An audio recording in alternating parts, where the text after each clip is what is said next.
I'm with James Lyne from Sophos. James, you're one of the respected people in the cybersecurity field. I guess one of the things that perplexes me is a lot of people who are not in the cybersecurity field spend a lot of time talking behind the scenes that this is all being hyped. Right. That there's a lot of hype here, that this is because companies like yours or institutes like mine are trying to attract others, get more business, or more self-promotion services. And it's really quite stunning to me that is the view. A lot of people who should be worried about this whole area. What the answer to that? Well, I mean, firstly, I think we do have a challenge with hype in this industry. Not overhype of the issue, but hype in the way that we often communicate. And that makes it very difficult for people to engage and understand what's actually happening here. You must have noticed the raft of mad buzzwords and things that end in ization and ification, none of which really help the everyday citizen from relating to this issue and understanding why it's a problem. That's a good point. But underneath all of that, there is a real challenge here. And as a security company, you're kind of cursed in either direction. If you talk about it too much, then you're accused of overhyping. And if you talk about it too little, you're accused of not educating people. So it's a very difficult line to walk. But I do think there's a real issue. You know, the EastWest Institute, we 30 years ago, when we were founded, the big issue was a potential nuclear war with the Soviet Union, right? That was the overwhelming reality that people dealt with. Today, we firmly believe it's in the cyberspace. Yes. It's in cyberspace because the digital economy is at stake. A lot of things are at stake. And yet there's a real lack of understanding, I think, by a lot of people that the cyber criminals, let's call them the guys, I shouldn't say black cats, right? That has a special meaning in this area. But the people that have a negative idea of what to do with cyber are actually criminalizing this space. Someone said the other day, this is almost like a colonization of this space, and yet very few people seem to be concerned. I think that's actually an excellent term. I may have to steal it in the future. I like to say the gangs have incorporated, and today's cyber criminal is very different to a few years previous. We've gone from the one-off guy stealing a credit card here and there, doing email phishing, to gangs with CRM systems, customer databases, your professional infrastructure. You know, in Sophos Labs today, we're seeing 95,000 individual pieces of malicious code every single day. New pieces introduced. Yeah, astonishing quantity. That's a five-fold increase from just a couple of years previous. And we think by the end of the year, we could be well over 150,000. So there's masses of this stuff. But it's not just the quantity that's increased, it's the quality as well.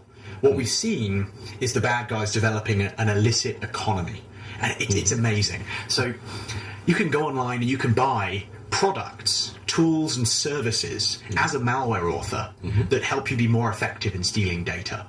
And you can actually call these guys up and get technical support on how better to hack. Criminals providing criminals for a fee to other criminals. Is that exactly? You've got this kind of franchise models operating and services, and as any economist will tell you, when that happens, you get competition, you get research, innovation, and development.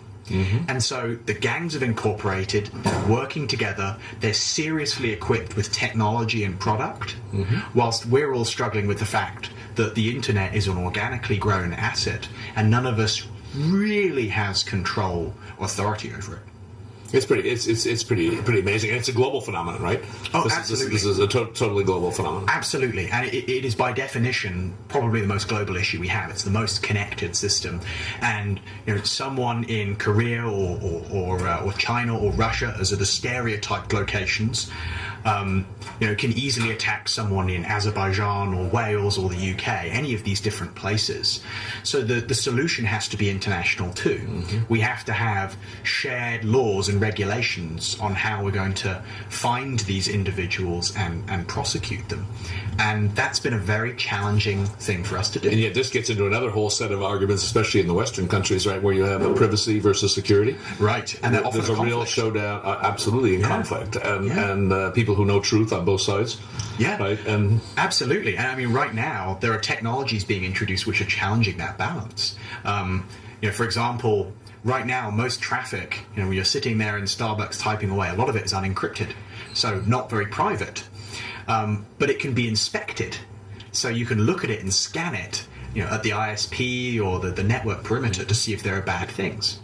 There are technologies coming in that make more and more of that encrypted so that it's private. as that happens, how are the same security controls going to work? We're going to have to fundamentally change how we deliver a lot of this stuff. So there is an active battle where we're trying to calibrate the balance of, it's an odd quote for you, it's Margaret Atwood, freedom to, freedom from. Where do we want to draw the line? And do we want to let that happen organically, or can we all find a way to work together to more concertedly place that in a specific point on that spectrum? We've just it's an amazing opportunity though too right now for us to kind of grab this bull by the horns and move with it. And yet you've got this is largely a private. This is a private-public sector issue, right? Yes. It's private is in. I love your purposeful phrasing of private. Absolutely private-public, because everybody says public-private. This is really a private-public from every possible point of view: the technology, the infrastructure, the most users, etc. Right? Yes. So what do we? We're trying to get across through the Worldwide Cybersecurity Initiative a way to bring the business sector, the technology sector, with the policy and the law enforcement.